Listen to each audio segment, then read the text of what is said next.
The main hall smelled like citrus polish and expensive perfume, the kind of place where smiles are practiced and everyone stands a little straighter. I had helped plan this night.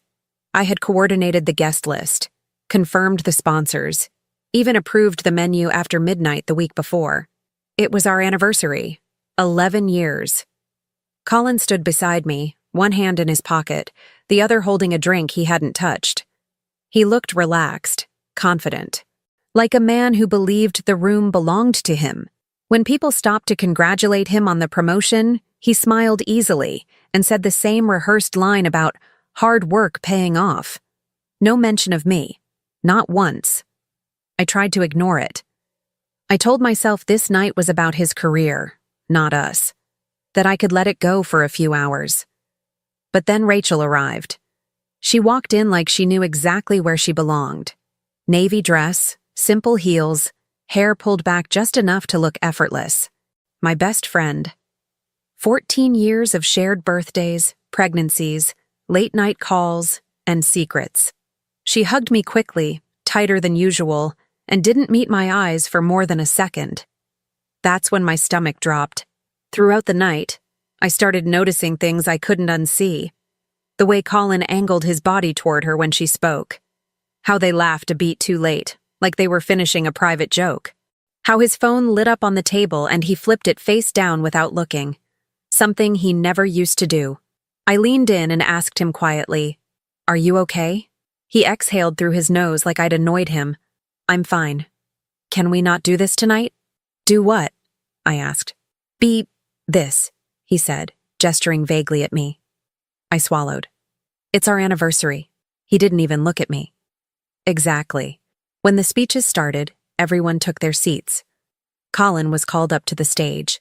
Applause filled the room as he straightened his jacket and walked forward. I watched him from the table, hands folded in my lap, heart thudding. 11 years of marriage, years of sacrifice, late nights alone, missed vacations, holding everything together while he chased the next version of himself. This was supposed to be a proud moment. He thanked the company, the investors, his mentors, his parents, sitting 2 tables away. He thanked the people who believed in him when he was building something from nothing. Then his eyes landed on me. The room quieted. He smiled.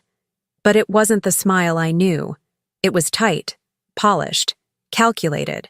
"And Natalie," he said, pausing just long enough to make everyone lean in, "has been supportive in her own way." A few polite chuckles rippled through the crowd. I felt heat crawl up my neck.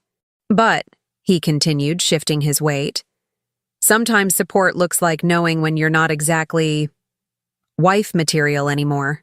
The silence that followed was absolute. I couldn't breathe. At first, I thought I had misheard him, that my brain was scrambling to protect me. I looked around the table, at the woman beside me whose mouth had fallen open, at the man across from us staring at his plate. No one laughed this time. No one moved. Colin cleared his throat, suddenly aware the room hadn't responded the way he expected. "I mean," he added, forcing a laugh, "growth changes people. And sometimes relationships don't keep up." My hands were shaking. Not from shock. Clarity. Everything lined up in a single brutal second. When he came back to the table, I stood. "Excuse me," I said calmly. He frowned.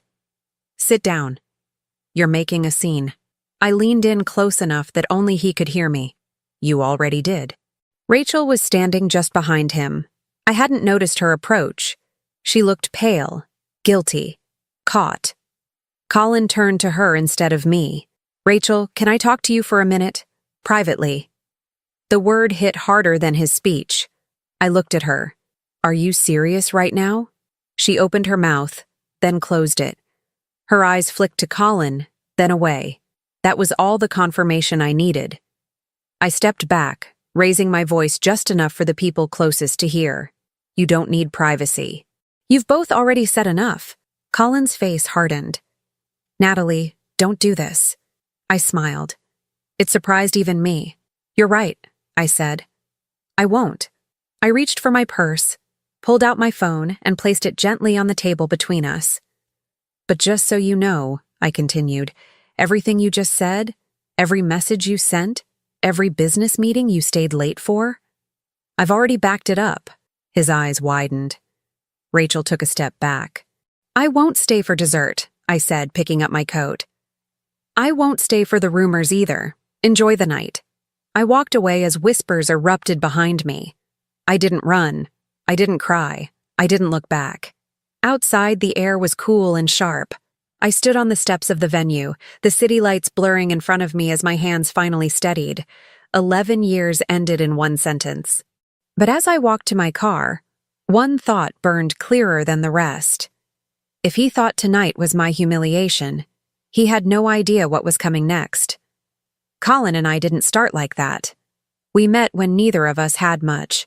Me, fresh out of college, working 2 jobs, him restless and convinced he was meant for something bigger. Back then, I admired his ambition.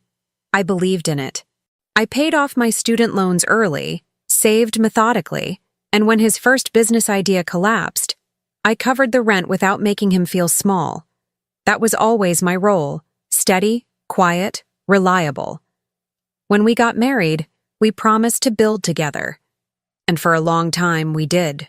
Or at least I thought we were building the same thing. I managed the household, handled the finances, made sure bills were paid on time and money was set aside. When Harper was born, I took the longer parental leave because my job allowed it. I adjusted my hours. I turned down a promotion that required travel. Colin said he appreciated it, said it was temporary, said he'd make it up to me. Rachel was there through all of it. She brought casseroles when Harper was born. She sat with me on the floor during sleepless nights. She called herself Harper's extra aunt. I never questioned her presence in our lives because she had always been safe, familiar, family. The warning signs didn't arrive all at once. They slipped in quietly. Colin started working later, then traveling more. He stopped asking my opinion on decisions that affected both of us. When I mentioned it, he said I was overthinking. When I asked why he guarded his phone so closely, he laughed and said, "Since when did you get paranoid?" The distance wasn't loud. It was cold. Money changed him too. Not suddenly, but enough to matter. When his income grew, he stopped talking about budgets and started talking about image. New clothes, better car, private dinners with colleagues I never met. He criticized the way I dressed, the way I spoke at events. Once, after a dinner party, he said, "You don't really fit the rooms I'm in now." That sentence stayed with me longer than it should have. The first time I noticed Rachel acting differently, I ignored it. She canceled plans last minute. She avoided sitting next to me at dinners. She texted more, talked less. I told myself I was imagining things. After all, she was my best friend. The night after the gala, I didn't sleep. I sat at the kitchen table with my laptop open, scrolling through memories instead of files. Photos, messages, trips. I kept looking for the moment everything changed. Around dawn, Harper came into the kitchen, dragging her blanket behind her. "Why were you crying last night?" she asked softly. I froze. "I wasn't," I said too quickly. She climbed into the chair beside me and swung her legs. "Dad and Aunt Rachel whisper a lot," she said, like it was nothing. "They stop when I come in." My chest tightened. "When did you notice that?" I asked. She shrugged. "A while. Dad says it's a secret." That was it. No screenshots, no dramatic reveal. Just the quiet, devastating truth spoken by a 9-year-old who didn't know she was delivering a verdict. I closed my laptop. This wasn't a misunderstanding. It wasn't a phase. And it wasn't just about me anymore. Whatever I did next had to protect my daughter, my future, and the life I had helped build, whether Colin deserved to be in it or not. By morning, the shock had burned off. What replaced it wasn't rage. It was focus. I dropped Harper off at school like nothing had changed. I smiled at the teacher. I waved as she ran inside. Then I sat in my car for a full minute with the engine off, hands resting on the steering wheel, breathing slowly until my thoughts lined up in a straight row. I didn't cry. I didn't scream into the void. I made a list. First call. A family law attorney recommended by a colleague who'd gone through a quiet, efficient divorce the year before. I didn't tell her my story. I told her facts: length of marriage, child, assets, accounts, property, inheritance. She listened without interrupting, then said, "You're not late. You're early." That sentence steadied me. By noon, I had opened a new checking account in my name only and redirected my paycheck.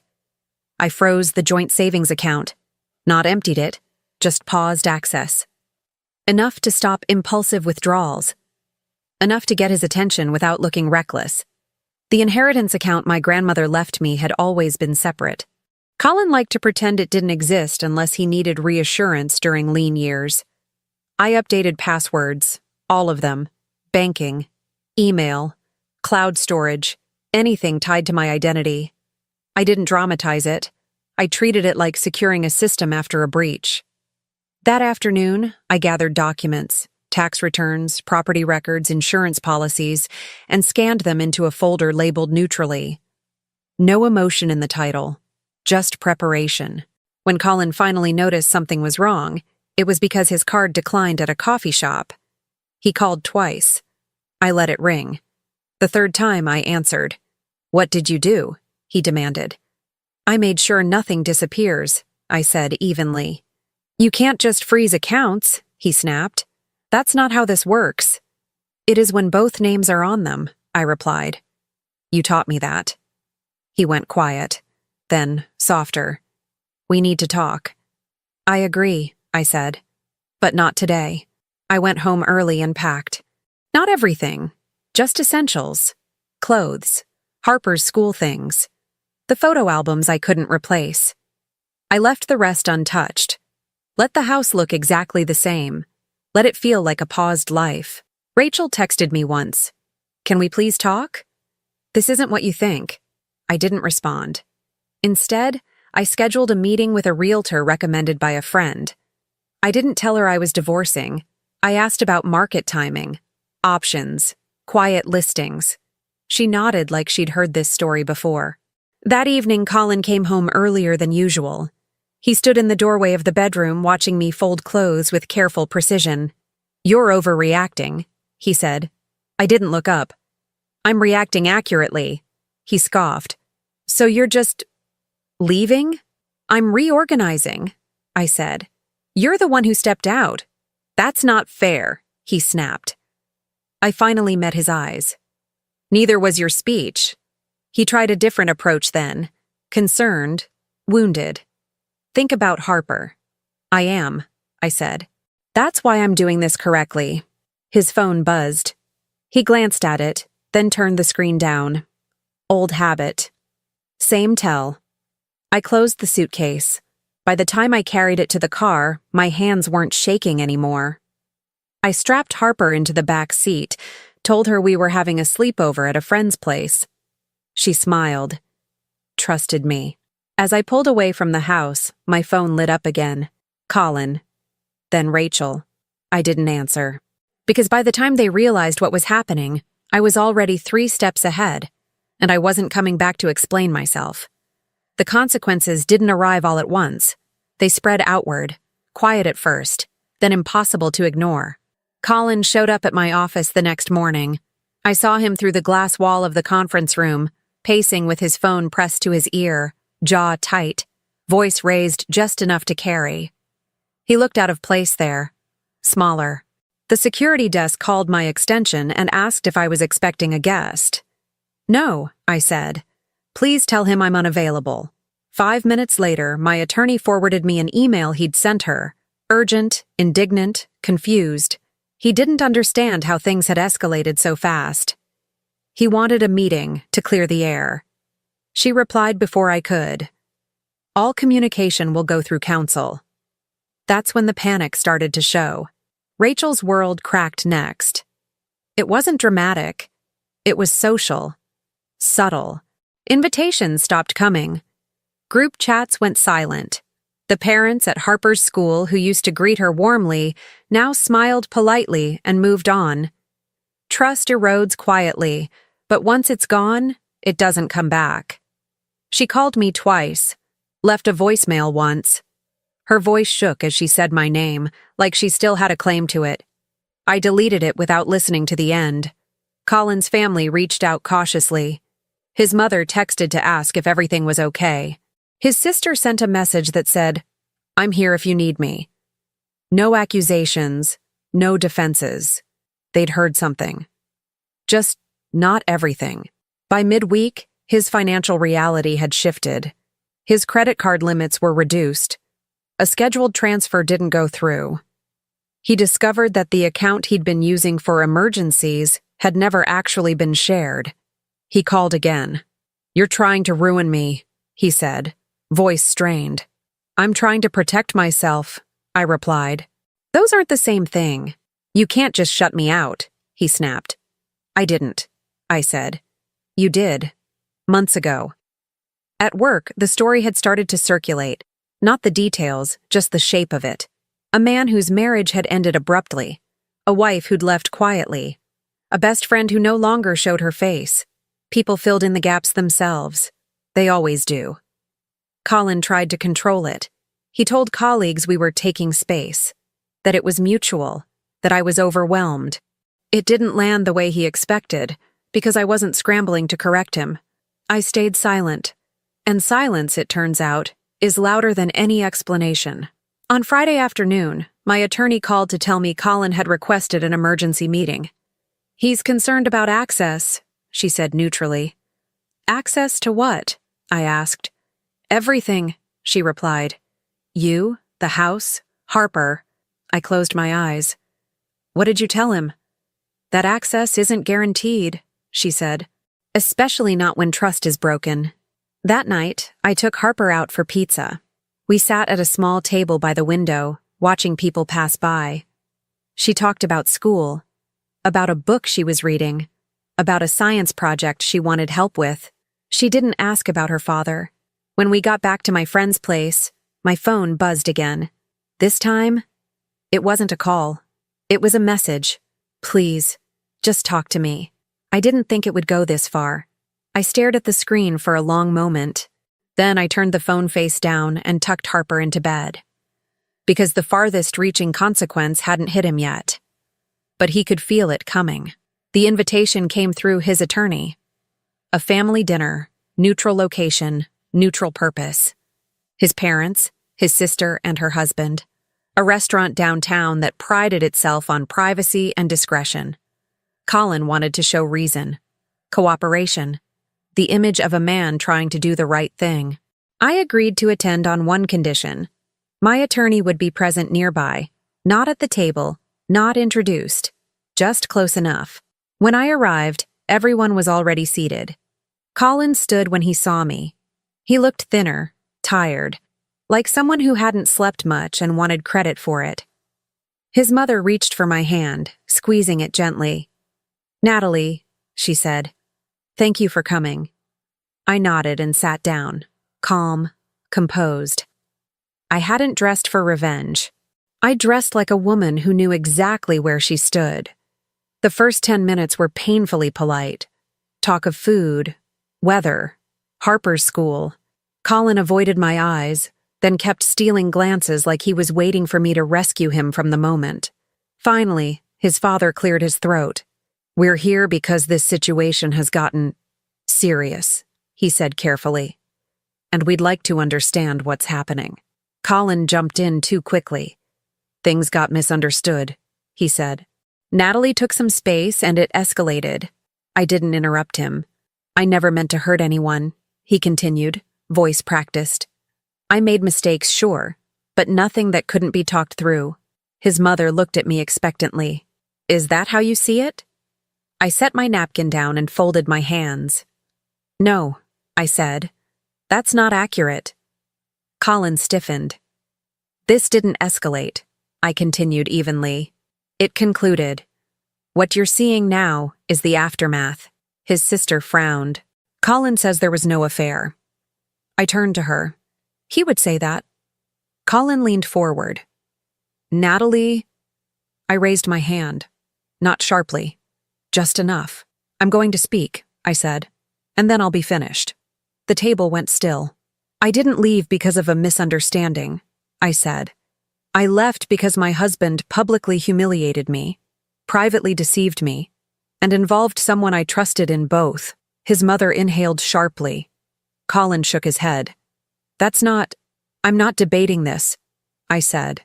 "I'm clarifying it." His father looked directly at him. "Colin, is there something you want to tell us?" Rachel chose that moment to walk in. I hadn't known she would be there. Neither had Colin, judging by the way his face drained of color. She hesitated near the host stand, scanning the room, then spotted us. She approached slowly. "I didn't know you'd be here," she said to me, voice trembling. "That makes two of us," I replied. Colin stood abruptly. "This isn't appropriate." Rachel ignored him. She looked at his parents instead. "I didn't mean for it to happen like this." Silence hit the table like a dropped plate. His mother stared at her. "Happen like what?" Rachel swallowed. "I'm so sorry," she whispered. That was it. No confession speech, no details, just enough truth to collapse the structure Colin had built. He turned to me, panic breaking through his control. "Say something," he demanded quietly. "Fix this." I met his eyes. "This is me fixing it," I said. His father pushed his chair back slightly. "Rachel," he said calmly, "you should leave." She nodded, eyes wet, and walked out without another word. Colin's sister looked at him like she was seeing him for the first time. "You let her take the fall," she said. "You let Natalie take the fall." "I didn't think it would get this far," Colin said weakly. I stood. "It went this far the moment you decided I was disposable," I said. "Everything after that was just momentum." His mother reached for me. "Natalie?" "I know," I said gently, "and I'm grateful for you. But this part is no longer yours to carry." Colin's voice cracked. "So that's it?" I paused, then nodded. "That's it." I picked up my coat and walked out of the restaurant, leaving him at the table where his version of the story finally collapsed. Quietly, completely, and in front of everyone who mattered. Colin didn't retreat after the restaurant. He regrouped. Within a week, his version of events began circulating, carefully worded, selectively shared, and designed to paint him as a man caught in a misunderstanding that had spiraled out of control. He didn't call it betrayal. He called it marital strain. He didn't mention Rachel by name. He called her a friend who crossed boundaries unintentionally. He framed himself as remorseful but reasonable. I stayed quiet.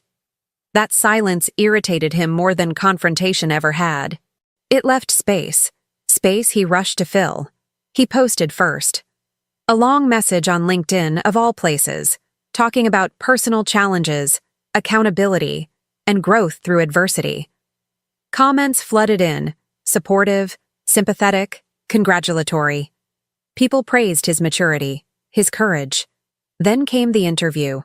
A local business podcast invited him on to talk about leadership under pressure. Halfway through, the host gently asked how he was managing life changes outside of work. Colin leaned into it. He spoke about resilience, about rebuilding trust, about how private matters shouldn't be tried in public. I watched the clip once. That was enough. The problem with a curated narrative is that it depends on everyone else staying silent. By the time his interview went live, my attorney had finished organizing a timeline. Dates, locations, message logs, travel overlaps, calendar entries that told a very different story. Nothing hacked, nothing stolen. Just facts, clean, verifiable, undeniable. I didn't release them myself. A mutual acquaintance did. Someone Colin had underestimated. Someone he'd dismissed.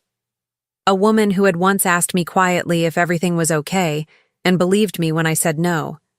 She didn't editorialize. She didn't add commentary. She posted screenshots with timestamps and one line, "Truth doesn't need volume." The reaction was immediate. Comments disappeared from Colin's post. Then the post itself. The podcast clip was quietly removed pending review. People began asking questions he couldn't answer without unraveling the rest of his story. Rachel tried to resurface then. She posted a vague apology on her private account, talking about deep regret and boundaries blurred during a vulnerable time. It didn't land. Not after months of silence. Not after receipts. She lost friends faster than Colin did. People expect men to disappoint them. They don't forgive betrayal from someone who called herself family. Colin called me that night. For the first time, his voice wasn't angry. It was afraid. "You leaked private things," he said. "No," I replied. "I stopped protecting them." "You're destroying my reputation," he said. "You built it on lies," I said. "I just removed the scaffolding." He tried another angle. Outrage. "You're enjoying this." I almost laughed. I haven't posted a word. That's when it hit him. I wasn't playing the same game. His employer released a statement 2 days later. Neutral, professional, but clear. He was being placed on leave pending review due to conduct concerns inconsistent with company values. Investors distanced themselves. Invitations disappeared. The rooms he once said I didn't belong in closed their doors to him instead. The narrative flipped, not because I shouted, but because the truth finally had oxygen. By the end of the week, Colin was invisible online, his profiles scrubbed, his comments locked, his name suddenly absent from conversations that once revolved around him. He sent one last message. "You didn't have to do this." I stared at it for a long time before replying. "I didn't." "You already did." And for the first time since the gala, I slept through the night. By the time the legal process fully began, Colin was already unraveling. That mattered more than he understood. Divorce isn't just paperwork. It's endurance. It's organization. It's the ability to show up consistently and tell the same story without contradicting yourself. Colin had spent months burning energy on denial, reputation repair, and chasing sympathy. I spent those same months preparing. My attorney filed first. Custody, financial separation, temporary orders, exclusive use of the marital home. The filings were clean, factual, and unemotional. No accusations, no dramatics. Judges don't reward outrage. They reward clarity. Colin's response was erratic from the start. He missed the first deadline, then asked for an extension, then fired his lawyer and hired another one who promised he could rebalance the leverage. That lasted 3 weeks. Then he switched again. Every delay worked against him. The facts didn't move. My grandmother's inheritance was never up for debate. It had remained separate from the beginning, documented, untouched, traceable. Colin had always treated it like a backup plan, something comforting to know existed, even though he never technically owned it. Now it was off the table entirely. The joint assets were another story. Colin argued contribution, claimed his career growth had supported the household, claimed my stability allowed him to take risks. On paper, that argument sounded reasonable. Then we presented records. Mortgage payments I'd covered during his failed startup. Health insurance premiums I paid when his coverage lapsed. Childcare costs absorbed quietly while he networked. Savings deposits that came from my account during his low-income years. Even the promotion I'd declined, documented in emails, because his travel schedule made it impossible for both of us to be unavailable. The judge reviewed the documents without comment. Temporary custody became permanent custody faster than anyone expected. Not because Colin was dangerous, not because he didn't love Harper, but because consistency matters, predictability matters. And while he kept insisting things would stabilize soon, my life already had. Harper stayed with me during the week. School, activities, homework, routines. Colin saw her on weekends at first, then every other weekend, then some weekends, then short visits that depended on his availability. No one had to block him. Showing up consistently is a choice. Financially, the collapse was slow but absolute. Once his accounts were restricted and his employment situation became uncertain, credit carried him for a while. Then interest piled up. His severance disappeared into legal fees. Promised opportunities evaporated as quietly as they'd arrived. The house became unavoidable. Colin begged me not to sell, said it was too soon, said it held memories, said Harper deserved familiarity. What he meant was that he couldn't afford to keep it without me. He couldn't refinance on his own, and I wasn't staying tethered to a property anchored in a marriage that no longer existed. We listed quietly. No signs, no announcements. It sold in 3 weeks. Colin moved into a short-term rental across town, then into a smaller apartment, then into a friend's guest room. Each move stripped away another layer of certainty. Another story he used to tell himself about how temporary all of this was. His family fractured in stages. His sister stopped answering his calls once she understood how long the deception had gone on. His mother reached out carefully, asking if reconciliation was possible. I told her the truth gently, that forgiveness and reunion are not the same thing. His father asked to meet. We sat across from each other in a quiet cafe near his office. He didn't defend his son. He didn't apologize for him either. He just stared into his coffee longer than necessary. I raised him to be accountable, he said finally. I know, I replied. He nodded. I won't interfere, he said. And I won't rescue him from this. That was the end of the safety net. Rachel fell faster than Colin. Her job reassigned her to a different team. Invitations stopped. Parents at school events became polite but distant. The extra aunt role disappeared without discussion. People don't confront betrayal when silence is easier. They just withdraw access. She sent one final message weeks later. I lost everything. I didn't respond. Because what she lost was never hers to begin with.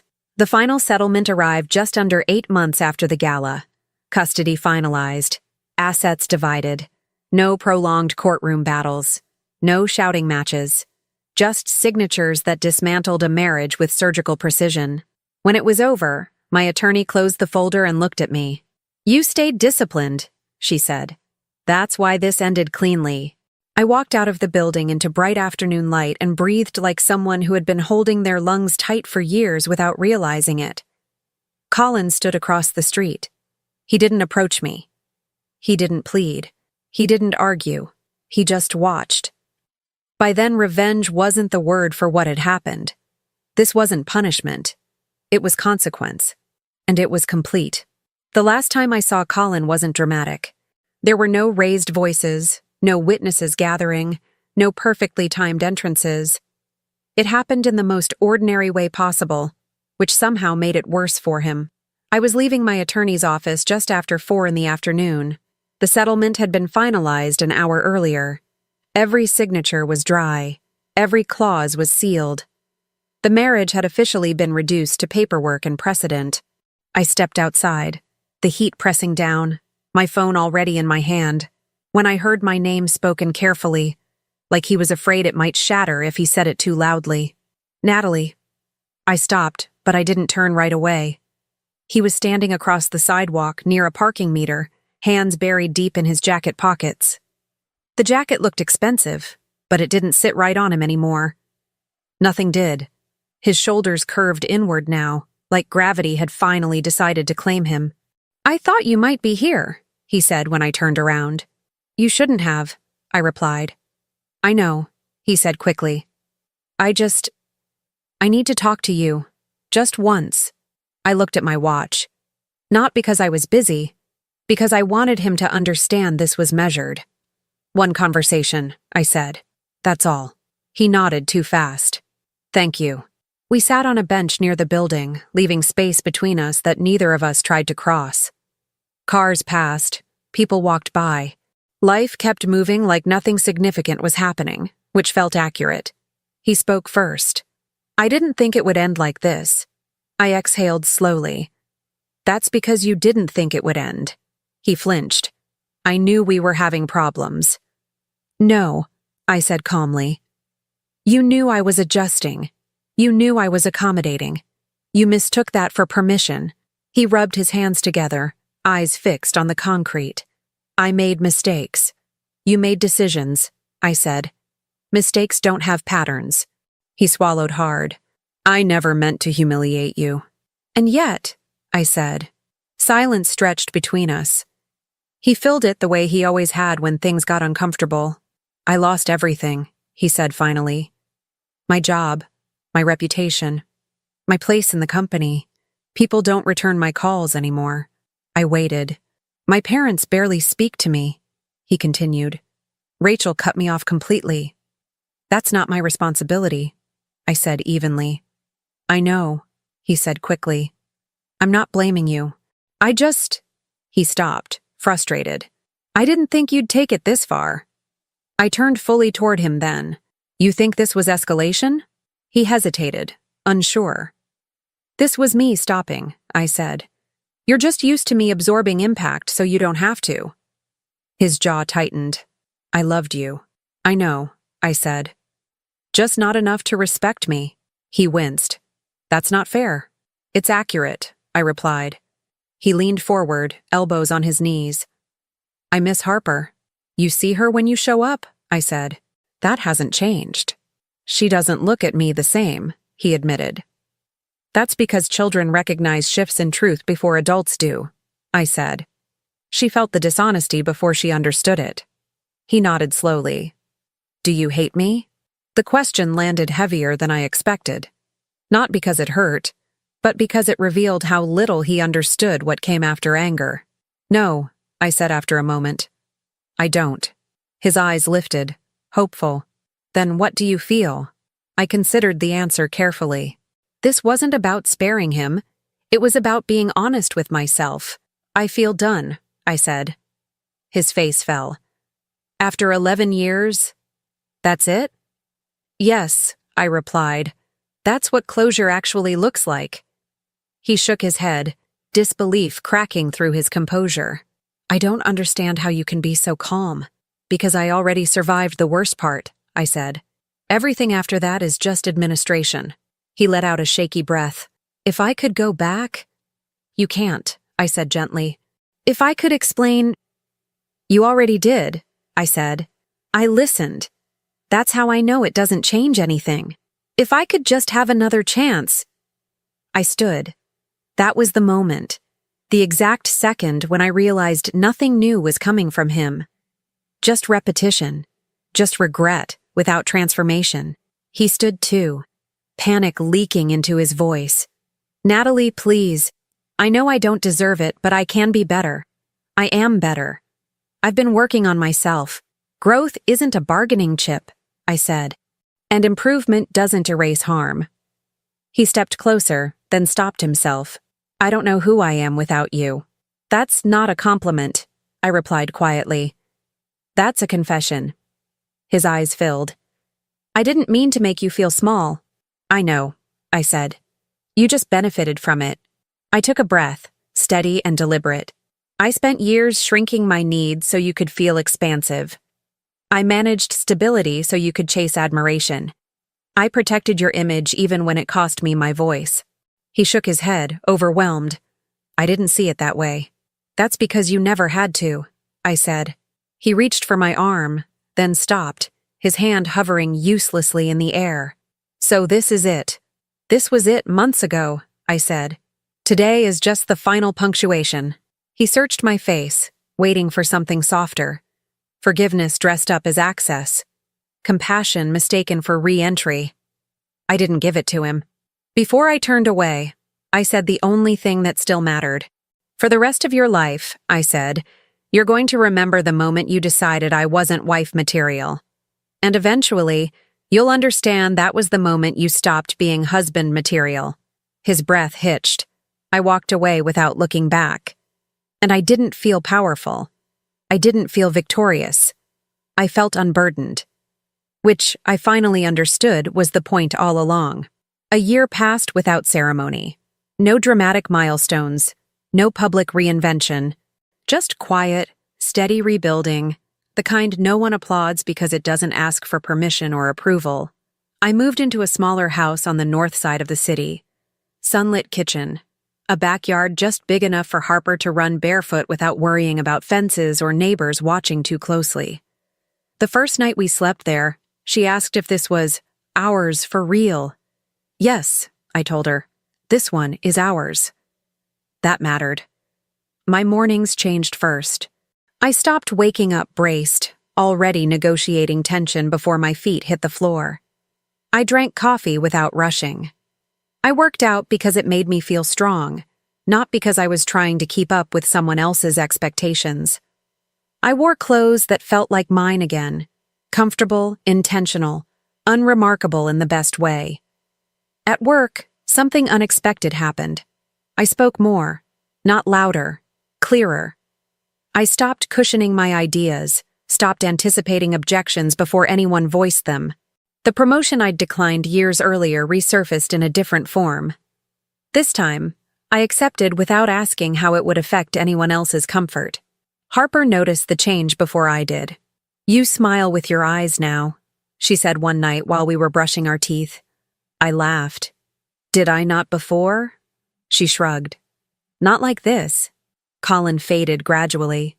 At first, his name still arrived through other people, updates I didn't ask for, information offered like cautionary tales. He'd moved again.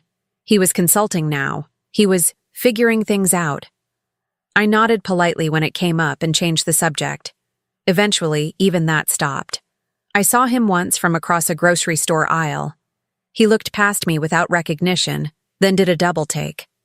Our eyes met briefly. He hesitated like he might say something. He didn't. I turned away without effort. Rachel disappeared entirely.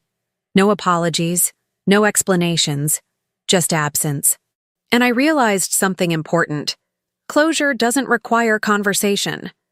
Sometimes it arrives when you stop waiting for it. What surprised me most wasn't how much I gained. It was how little I missed. I didn't miss the constant self-editing.